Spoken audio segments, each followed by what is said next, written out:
I'd like to recognize the protocol that is present here and greet everyone.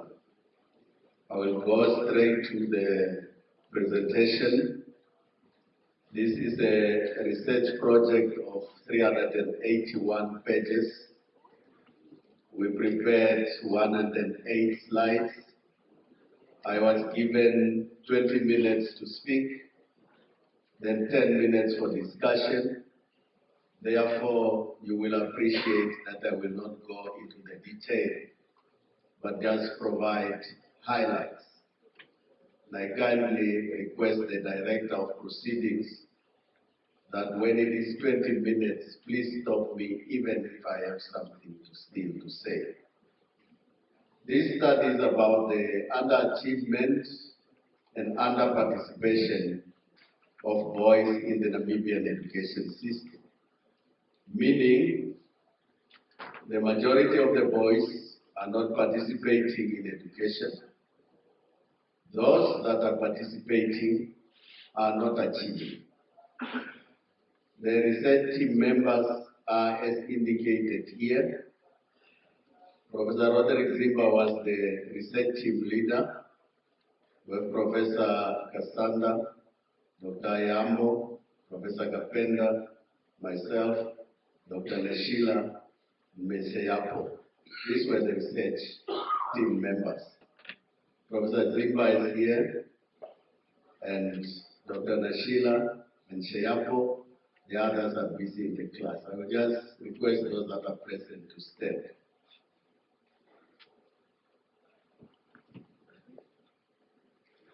Thank you very much.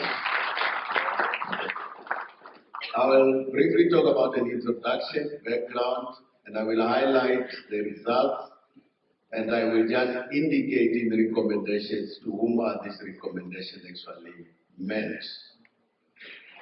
The purpose was to find out why are boys not academically performing.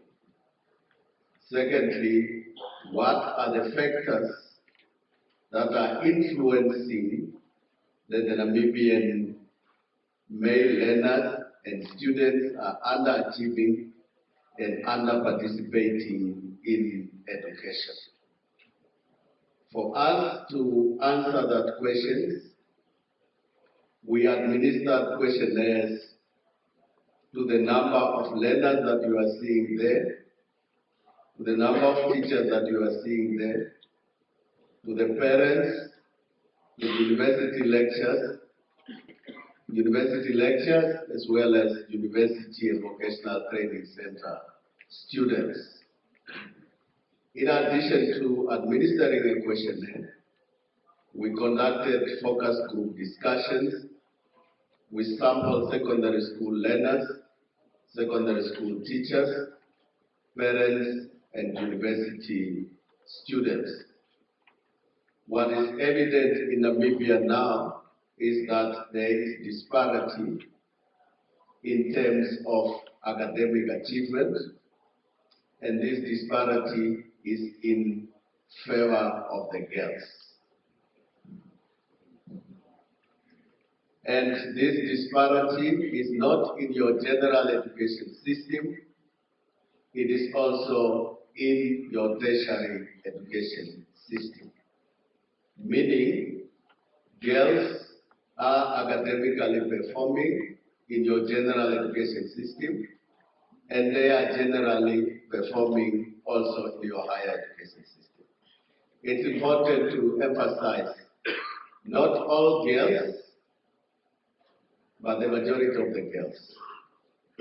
Not all the boys are underachieving or underparticipating, but the majority of the boys. So please don't go out and say all the boys are not performing or all the girls are performing.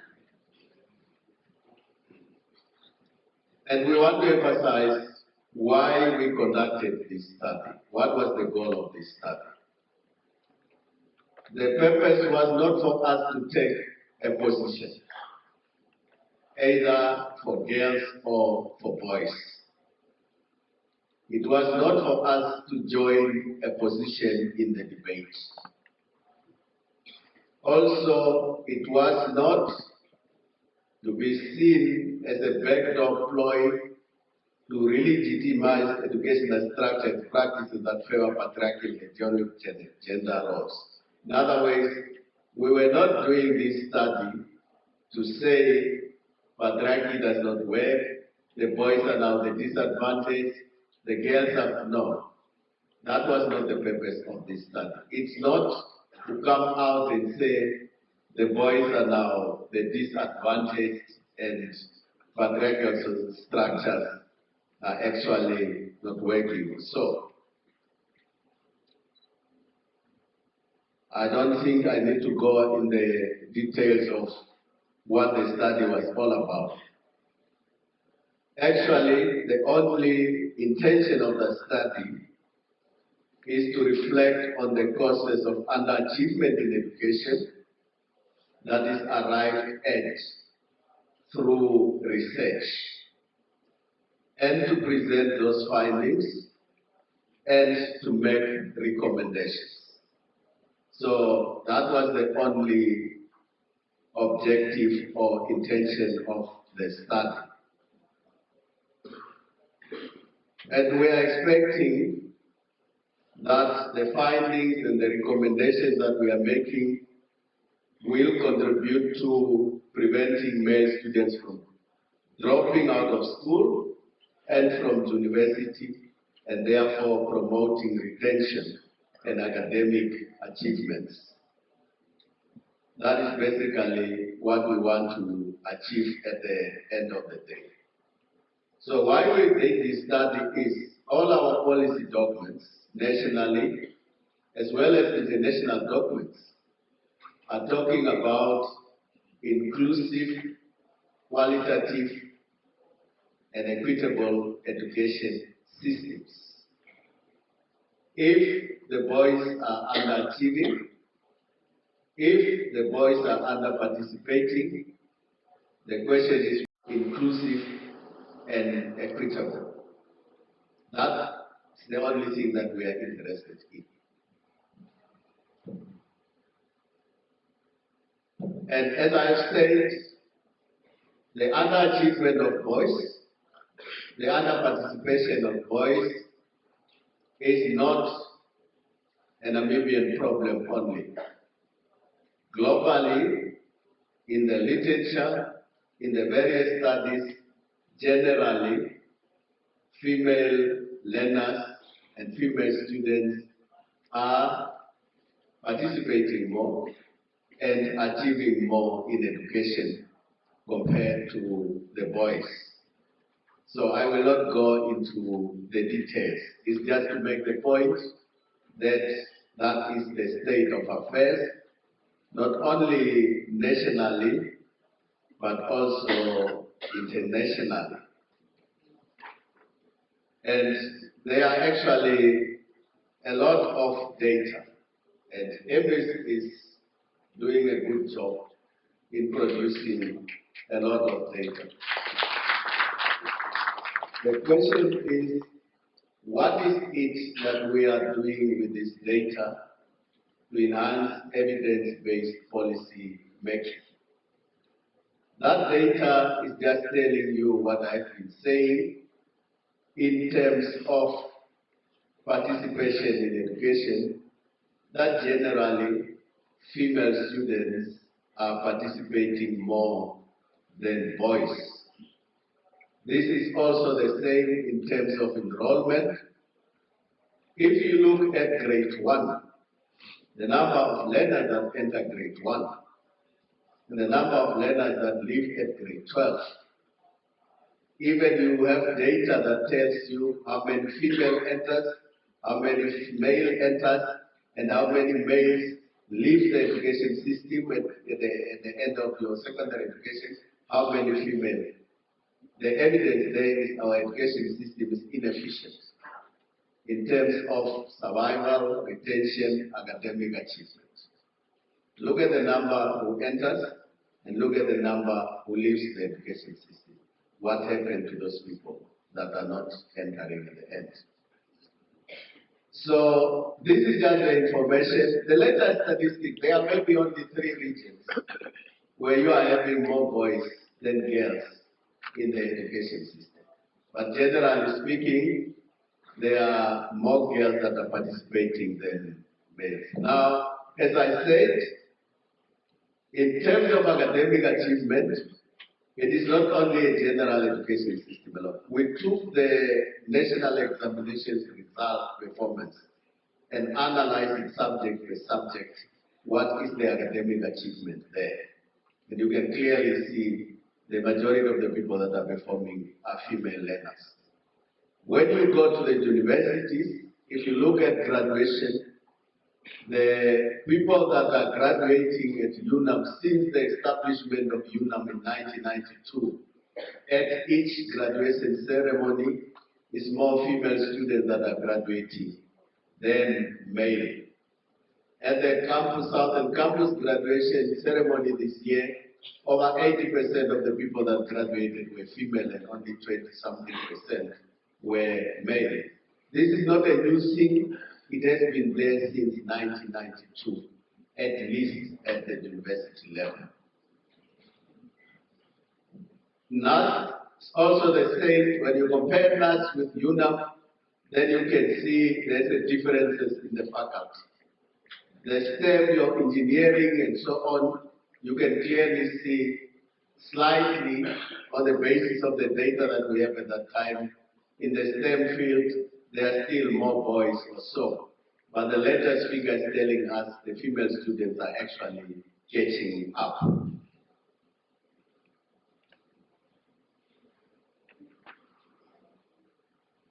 And obviously, it's not only a matter of achieving, it's also a matter of enrollment.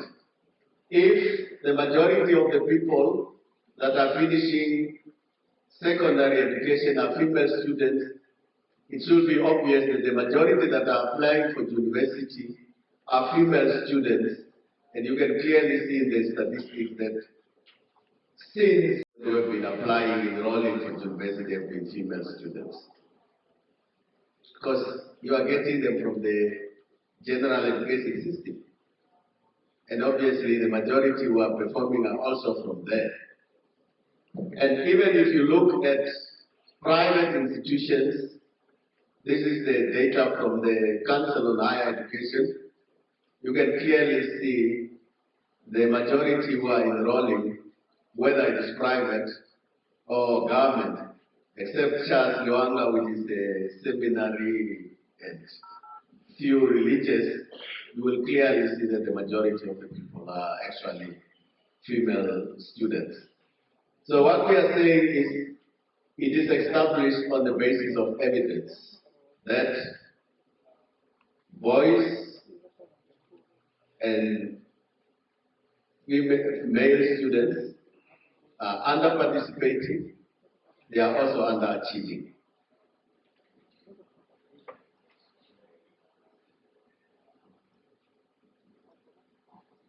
I'm just trying to rush to get to, for example, when you look at the medical fields at the University of Namibia, since the establishment of the Faculty of Medicine, the doctors that we are producing in all the medical fields are female students.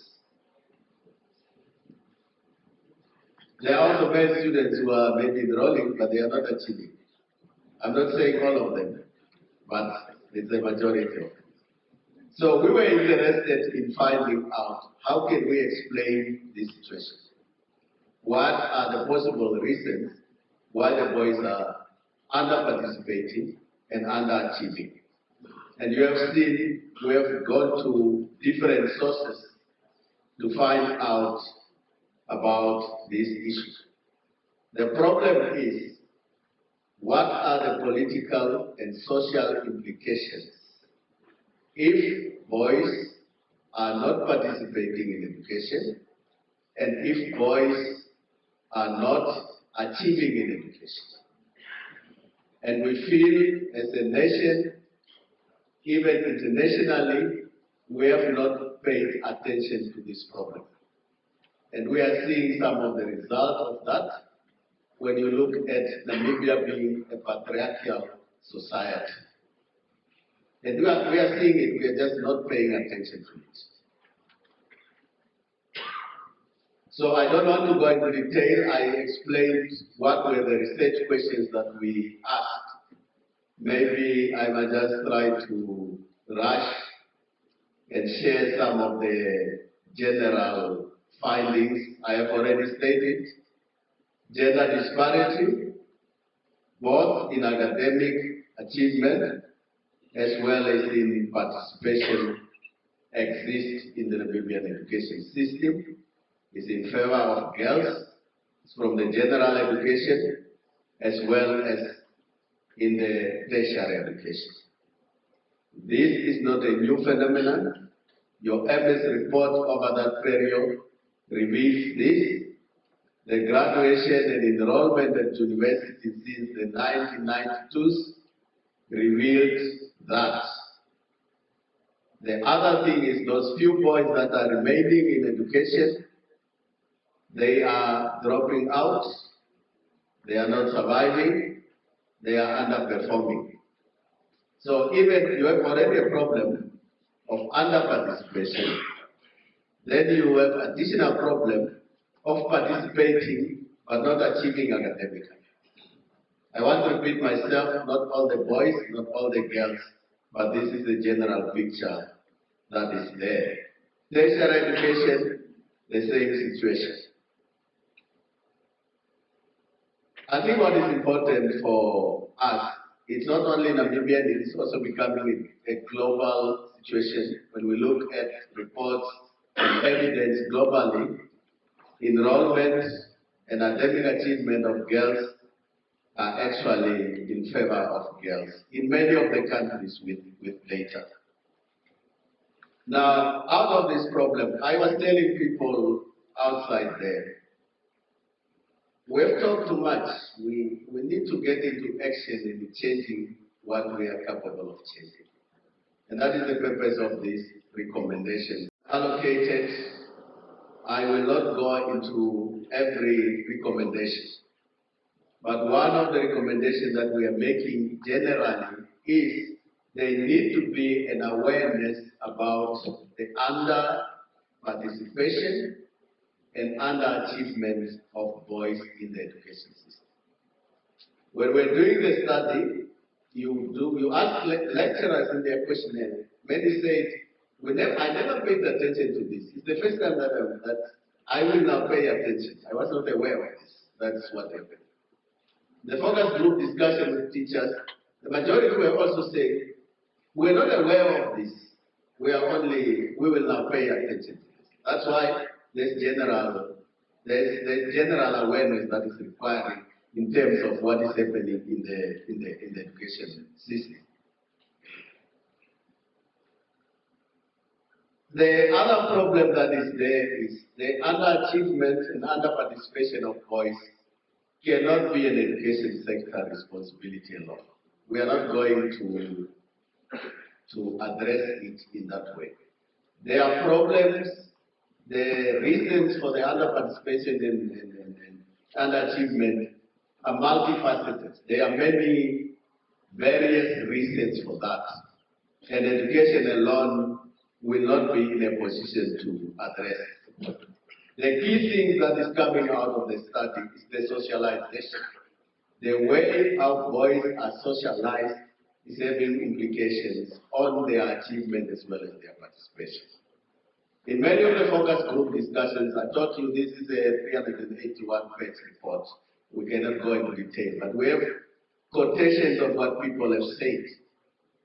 There is a belief system that for the boy child, even if you have not education, there are alternatives for you to survive in life without education. They were saying, I can be a taxi driver, I can be a businessman, there is beliefs and value systems that are embedded that you can do something even if you don't actually say you don't need education. So the socialization is a key thing, and we have made a lot of recommendations towards socialization. Therefore, we have made specific recommendations in terms of education policy related interventions. How do you train your teachers to be sensitive about the issues affecting the boy child? Not only to be sensitive, but to be supporting the boy child to remain in the school and to achieve. There are also school-based interventions. There are certain things that the school can do to enhance the academic performance of boys. One of the issues that is coming out of the study is the boys just have enough time to do toxic things. Whether it is at schools or at home, they have enough time, then the girl child, for them to do whatever they want to do. And we think the school can actually do something like that. I know policymakers don't like us to talk about the past. When I was in the school, there was order, there was programs. Winter sport, summer sport, study, training. You did not have enough time for you to do whatever you wanted to do. This study is saying there's not a lot of activities in the schools to keep these boys busy. And the schools can do something. There are also teacher support interventions. Role modeling is one of the key things. When we go to the school, the female teachers are saying, you see, in the disciplinary committees of the school, it's only mostly male teachers who are heading this. And we want the male teachers to assist us with this discipline of these boys and so on and so on. So, but teachers as role model is also an issue that we need to pay attention to. Learner-focused intervention also, the learners themselves, there are certain things that they can do. And also the parents. And one thing that is very clear in the study is teachers as lifelong learners and understanding the changing societies in which we are finding ourselves. The family, as it was defined previously, is not. When we're doing focus group discussion, and we're talking about this parental support that we're talking about, a learner asks us, are you people aware that they are children, household-headed families? So this child is a child in the school and is heading a family, and we are talking here about parental support and parental supervision and all this. So what I'm trying to get to is, as a teacher, as policymakers, you can understand the parents have changed.